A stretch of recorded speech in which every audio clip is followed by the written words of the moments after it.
Saudara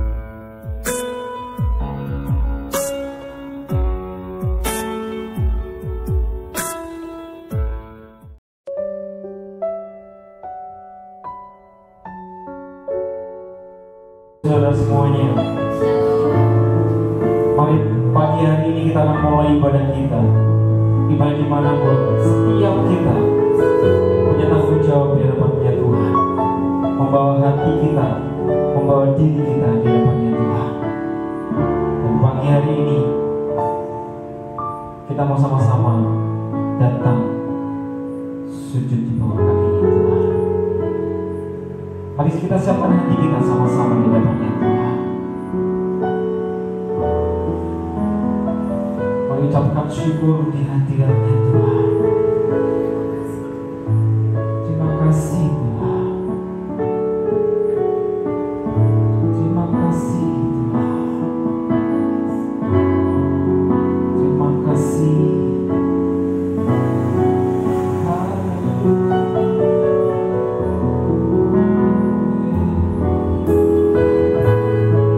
Terima kasih.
namamu di tempat yang terbaik Tuhan.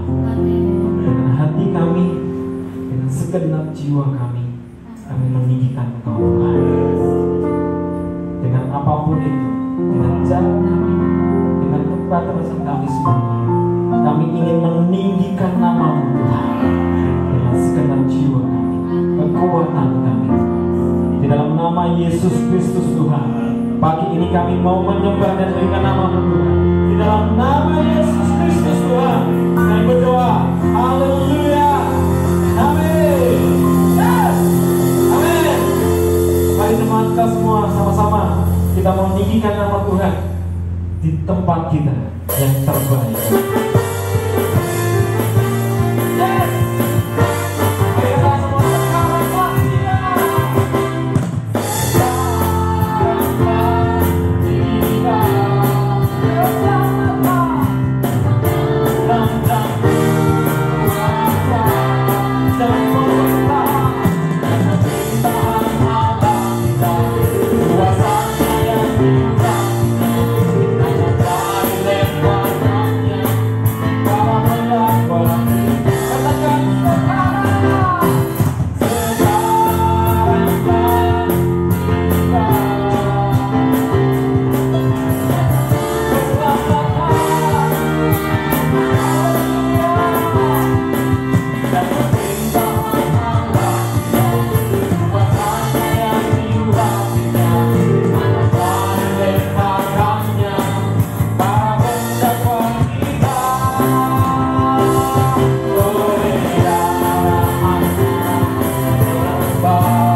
Mari Bapak Ibu Saudara semuanya kita persiapkan hari kita di depan-Nya Tuhan. Ini waktunya Tuhan berbicara banyak buat setiap kita. Saat kita dimanapun itu, dimensi manapun, kalau Tuhan sudah berkehendak dan berfirman, gak ada yang mustahil dikerjakan di setiap kita. Mari persiapkan hati kita di depan-Nya Tuhan untuk mendengar firman Tuhan, bahwa penyataan Tuhan itu selama-lamanya buat kita. Selama-lamanya, jangan pernah khawatir. Semusim berlalu, amin.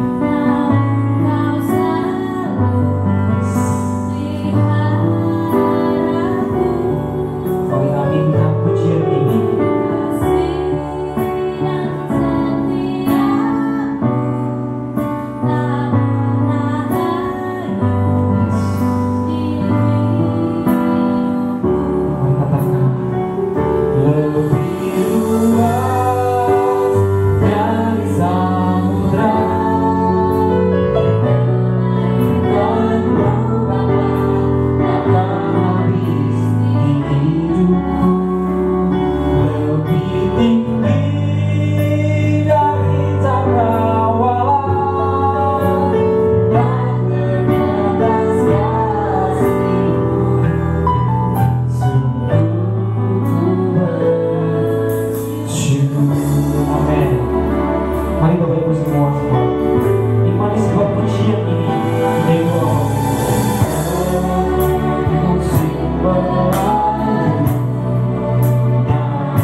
Sekarang tiba saatnya Tuhan, sampaikan firman-Mu buat kami pagi hari ini.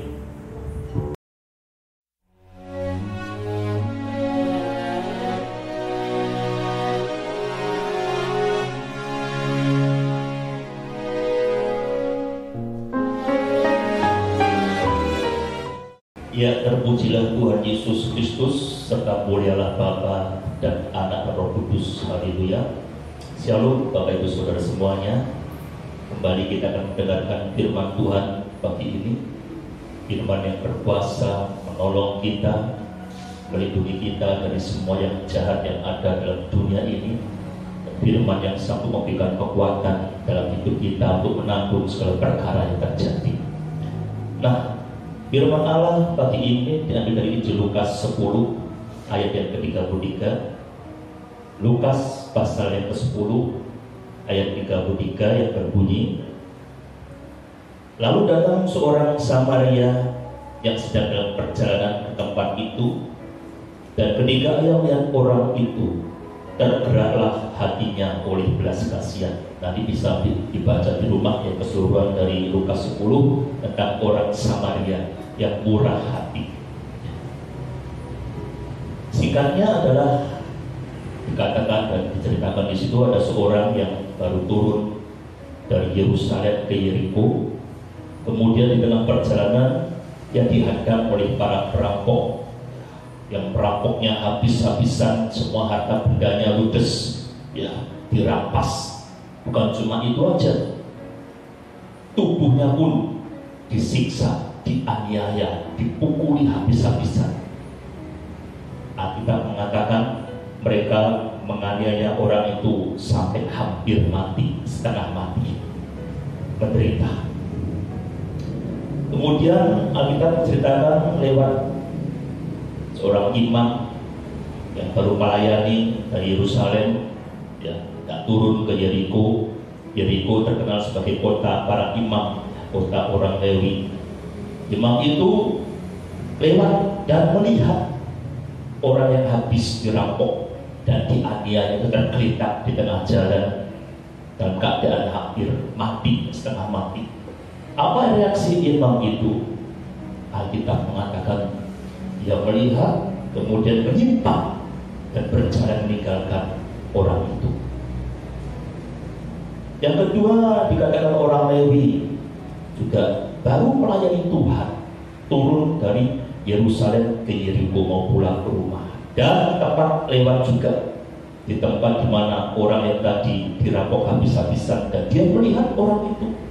Reaksinya sama dengan imam, menyimpang daripada jalan dan meninggalkan orang itu. Baru yang ketiga dikatakan di sini, datang seorang Samaria yang sedang dalam perjalanan ke tempat itu, dan ketika ia melihat orang itu, tergeraklah hatinya oleh belas kasihan. Reaksi yang berbeda diberikan oleh orang Samaria.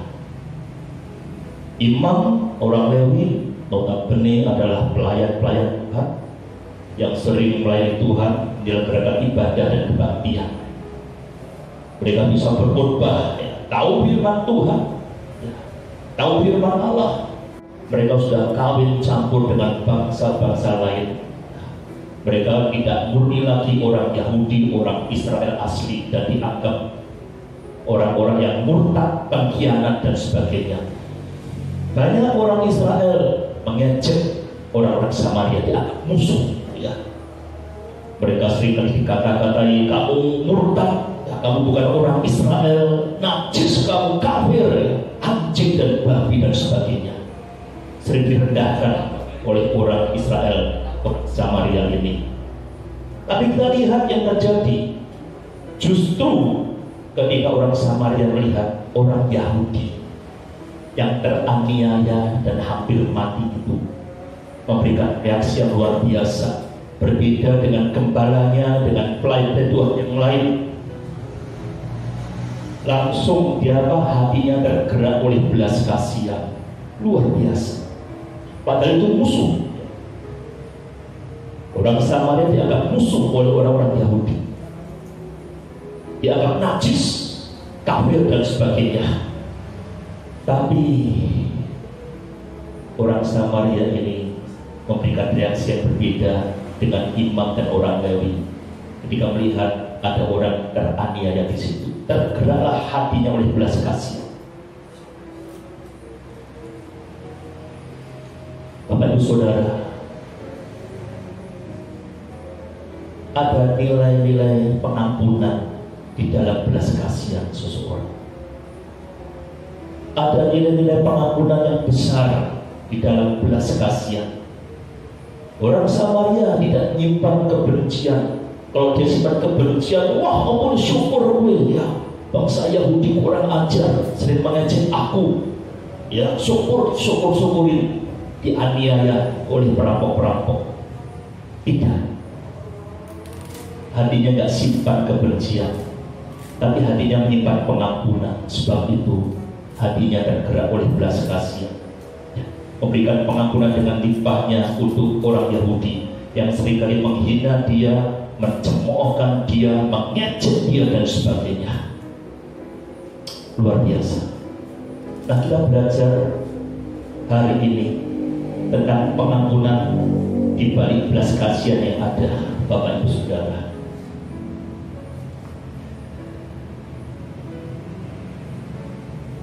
Kita lihat sebentar Amsal 11 ayat 17. Amsal 11 ayat 17. Amsal 11 ayat 17 mengatakan, orang yang murah hati berbuat baik kepada diri sendiri, tetapi orang yang kejam menyiksa badannya sendiri. Firman dengan jelas mengatakan orang murah hati itu berbuat baik kepada diri sendiri, ya, tetapi orang yang kejam menyiksa badannya sendiri. Kita lihat orang Samaria murah hati, memberikan pengampunan kepada orang Yahudi yang teraniaya hampir mati tadi, dan dia berbuat baik kepadanya. Alkitab mengatakan ketika dia berbuat baik kepada orang lain, murah hati pada orang lain, sesungguhnya dia berbuat baik kepada diri sendiri. Bapak Ibu Saudara, ya, waduh indah ini. Ya, satu pengertian firman Tuhan ketika kita murah hati, karena murah hati itu memberi, ya, identik dengan memberi pengampunan khususnya. Orang Samaria dan orang Yahudi, ya, seringkali dia diejek, dihina, dicemooh, ya, dikata-katai, tapi dia berikan pengampunan. Yaitu orang murah hati memberikan pengampunan. Alkitab mengatakan dia sedang berbuat baik kepada dirinya sendiri. Wah, luar biasa. Ya, Yesus mengatakan kasihilah sesamamu seperti engkau mengasihi dirimu sendiri. Dengan cara bagaimana? Berbuat baik kepada orang lain, mengasihi sesama kita, murah hati kepada sesama kita. Sesungguhnya kita sedang apa? Berbuat baik untuk diri kita sendiri. Sebaliknya, tetapi orang yang kejam menyiksa badannya sendiri. Ketika kita tidak ada belas kasihan pada orang lain, yang kejam kayak imam dan orang Lewi, akhirnya mengatakan dia sedang menyiksa badannya sendiri. Waduh.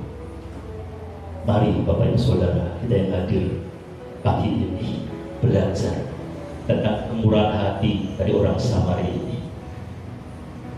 Murah hati identik dengan memberikan. Apa yang dia berikan? Pengampunan untuk orang Yahudi yang seringkali apa? Mengejek dia, menghina dia. Ada pengampunan, bukan kebencian yang dia berikan.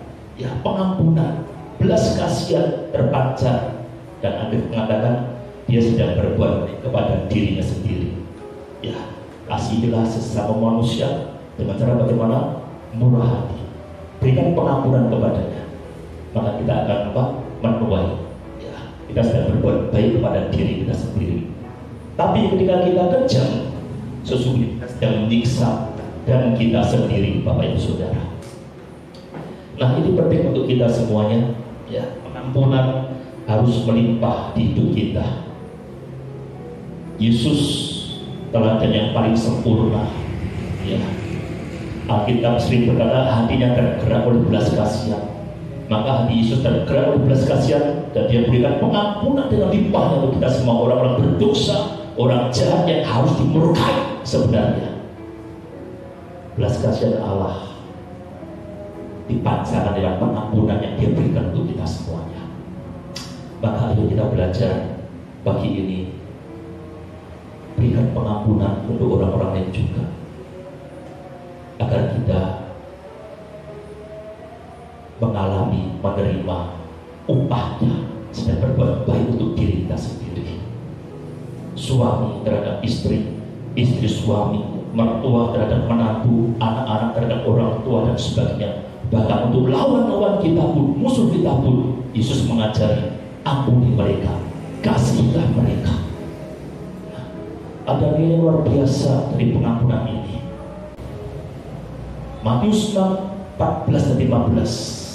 Itu kesimpulan doa Bapa kami, Bapak Ibu Saudara, yang harus betul-betul diperhatikan. Ketika dia berkata apa? Kalau engkau mengampuni orang lain, maka engkau pun akan diampuni oleh Bapa yang di surga. Tapi kalau kamu tidak mengampuni orang lain, Bapakmu juga tidak akan mengampuni kesalahanmu dan dosamu. Itu kesimpulan doa Bapa kami. Ya, bahkan di Matius 18 itu terjadi pengampunan yang Bapak berikan untuk kita bisa dibatalkan. Waduh, berbahaya. Ya, kalau pengampunan dibatalkan, kita semua masuk neraka, disiksa siang dan malam sampai selama-lamanya. Bisa, ya, Matius 18 Allah membatalkan pengampunan sudah diberikan untuk kita. Perumpamaan dan pengampunan. Kalau apa? Kita tidak mengampuni orang lain, bersifat kejam kepada orang lain, gak bisa terjadi. Bapa membatalkan pengampunannya untuk kita semuanya. Ya, hati-hati saudara. Mari hati kita melimpah dengan pengampunan seperti orang Samaria melimpah pengampunan kepada orang-orang Yahudi. Ya. Dan Alkitab mengatakan dia sedang berbuat baik kepada dirinya sendiri. Satu pengertian firman Tuhan ketika kita murah hati, karena murah hati itu memberi, ya, identik dengan memberi pengampunan khususnya. Orang Samaria dan orang Yahudi, ya, seringkali dia diejek, dihina, dicemooh, ya, dikata-katai, tapi dia berikan pengampunan. Yaitu orang murah hati memberikan pengampunan. Alkitab mengatakan dia sedang berbuat baik kepada dirinya sendiri. Wah, luar biasa. Ya, Yesus mengatakan, kasihilah sesamamu seperti engkau mengasihi dirimu sendiri. Dengan cara bagaimana? Berbuat baik pada orang lain, mengasihi sesama kita, murah hati kepada sesama kita. Sesungguhnya kita sedang apa? Berbuat baik untuk diri kita sendiri. Sebaliknya, tetapi orang yang kejam menyiksa badannya sendiri. Ketika kita tidak ada belas kasihan pada orang lain, yang kejam kayak imam dan orang Lewi, akhirnya mengatakan dia sedang menyiksa badannya sendiri. Waduh. Mari Bapak Ibu Saudara, kita yang hadir pagi ini belajar tentang kemurahan hati dari orang Samaria ini. Murah hati identik dengan memberikan. Apa yang dia berikan? Pengampunan untuk orang Yahudi yang seringkali apa? Mengejek dia, menghina dia. Ada pengampunan, bukan kebencian yang dia berikan. Ya, pengampunan, belas kasihan terpancar, dan akhirnya mengatakan dia sedang berbuat baik kepada dirinya sendiri. Ya, kasihilah sesama manusia dengan cara bagaimana? Murah hati, berikan pengampunan kepadanya, maka kita akan apa? Menuai. Ya, kita sedang berbuat baik kepada diri kita sendiri. Tapi ketika kita kejam, sesungguhnya kita sedang menyiksa dan kita sendiri, Bapak Ibu Saudara. Nah, ini penting untuk kita semuanya. Ya, pengampunan harus melimpah di hidup kita. Yesus teladan yang paling sempurna. Ya, Alkitab sering berkata hatinya tergerak oleh belas kasihan. Maka hati Yesus tergerak oleh belas kasihan dan dia berikan pengampunan dengan limpahnya untuk kita semua, orang-orang berdosa, orang jahat yang harus dimurkai sebenarnya. Belas kasihan Allah dipancarkan dengan pengampunan yang dia berikan untuk kita semuanya. Maka ayo kita belajar pagi ini, berikan pengampunan untuk orang-orang lain juga, agar kita mengalami, menerima upahnya sedang berbuat baik untuk diri kita sendiri. Suami terhadap istri, istri suami, mertua terhadap menantu, anak-anak terhadap orang tua dan sebagainya. Bahkan untuk lawan-lawan kita pun, musuh kita pun, Yesus mengajari, ampuni mereka, kasihilah mereka. Ada nilai luar biasa dari pengampunan ini. Dalam salah satu doanya, ketika Yesus mengajar murid-muridnya berdoa, itu doa Bapa kami. Ketika amin, maka ada satu kesimpulan yang tetap Tuhan berikan. Matius 6:14 dan 15 itu kesimpulan doa Bapa kami, Bapak Ibu Saudara. yang harus betul-betul diperhatikan ketika dia berkata apa? Kalau engkau mengampuni orang lain, maka engkau pun akan diampuni Bapa yang di surga. Tapi kalau kamu tidak mengampuni orang lain, Bapakmu juga tidak akan mengampuni kesalahanmu dan dosa. Itu kesimpulan doa Bapa kami. Ya, bahkan di Matius 18 itu terjadi pengampunan yang Bapak berikan untuk kita bisa dibatalkan. Waduh, berbahaya. Ya, kalau pengampunan dibatalkan, kita semua masuk neraka, disiksa siang dan malam sampai selama-lamanya. Bisa ya, Matius 18 Allah membatalkan pengampunan yang sudah diberikan untuk kita. Perumpamaan dan pengampunan. Kalau apa? Kita tidak mengampuni orang lain, bersikap kejam kepada orang lain, gak bisa terjadi Bapak membatalkan pengampunannya untuk kita semuanya. Ya, hati-hati saudara. Mari hati kita melimpah dengan pengampunan seperti orang Samaria melimpah pengampunan kepada orang-orang Yahudi. Dan Alkitab mengatakan dia sedang berbuat baik kepada dirinya sendiri. Sekarang ini kita berdoa mohon pengampunan untuk bangsa kita, untuk diri kita semuanya, atas peristiwa terjadi yang menimpa negeri ini. Berdoa meratap seperti dirinya meratap untuk bangsanya. Mohon pengampunan dari Allah untuk negeri ini yang mungkin berbuat jahat di mata Allah. Ya, banyak korupsi, kekerasan dan sebagainya, kawin cerai, perselingkuhan, semuanya melanggar firman Tuhan untuk negeri ini, atas bangsa ini. Mari belajar minta pengampunan dari Allah untuk bangsa ini.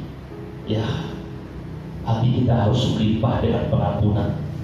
Dan kita minta juga kepada Bapa untuk mengampuni bangsa ini, agar Tuhan bertindak atas negeri ini. Bapak Ibu Saudara, sekali lagi, ketika hati kita murah hati, karena murah hati identik dengan memberikan sesuatu. Dalam kasus ini memberikan pengampunan, ya, untuk orang yang berbuat jahat pada kita. Alkitab mengatakan kita sedang berbuat baik kepada diri sendiri. Tapi orang yang kejam, yang tidak mau mengampuni orang lain, seperti imam lain tadi, kejam hatinya, Alkitab mengatakan mereka sedang menyiksa badan mereka sendiri. Bapak Ibu Saudara, nah kita lihat yang terakhir di Yohanes 17, Injil Yohanes pasal yang ke-17 ayat yang ke-26. Ini penutup dari doa Tuhan Yesus kepada Bapa di surga untuk murid-muridnya. Ya, ini doa Yesus diakhiri dengan kalimat Yohanes 17 ayat yang ke-26. Alkitab mengatakan, dan aku telah memberitahukan namamu kepada mereka, dan aku akan memberitahukannya, supaya kasih yang kau berikan kepadaku ada di dalam mereka dan aku di dalam mereka. Jika kasih itu ada di dalam kita, kasih identik dengan memberikan pengampunan, belas kasihan berlimpah dengan pengampunan, maka dijamin Yesus tetap ada di dalam kita. Kalau tidak ada kasih, kebencian, tidak mau mengampuni, siapa yang ada dalam kita, Bapak Ibu Saudara? Ya, lihat, aku telah memberitahukan namamu kepada mereka, dan aku akan memberitahukannya supaya kasih yang kau berikan kepadaku ada di dalam mereka dan aku di dalam mereka. Bukti Yesus ada dalam hati kita.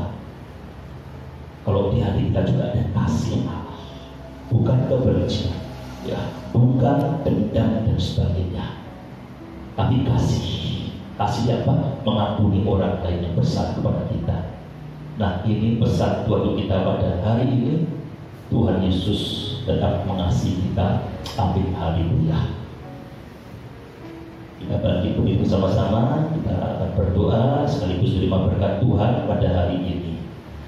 Roh Kudus, Roh kebenaran, meteraikan firman sudah kami dengar pagi ini, menguasai hati kami, agar hati kami berlimpah dengan pengampunan seperti Engkau sudah mengampuni kami, ya Bapa. Kami pun mau mengampuni orang-orang yang bersalah kepada kami.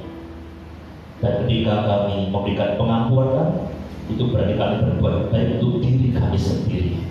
Terima kasih Bapa. Roh Kudus, Roh berbicara terus berbicara buat kami, hingga kami tetap hidup sesuai dengan kehendak-Mu. Dalam nama Tuhan Yesus, haleluya. Tuhan menghadapkan wajahnya kepadamu dan memberi engkau damai sejahtera. Kasih setia Tuhan Allah, kasih karunia Tuhan Yesus, kasih sayang Kristus Tuhan berlimpah dan melimpah atas hidup kita mulai hari ini bahkan sampai Maranatha. Tuhan Yesus datang kembali membawa kita semua masuk rumah Bapa di surga, supaya tergenapi firman yang berkata dimanapun Yesus berada, kita pun juga terus ada bersama-sama dengan Dia untuk memandang dan menikmati kemuliaannya sampai selama-lamanya. Dalam nama Tuhan Yesus Kristus, haleluya, amin. Bagi bangsa ini kami berdiri dan membawa doa kami kepadamu. Sesuatu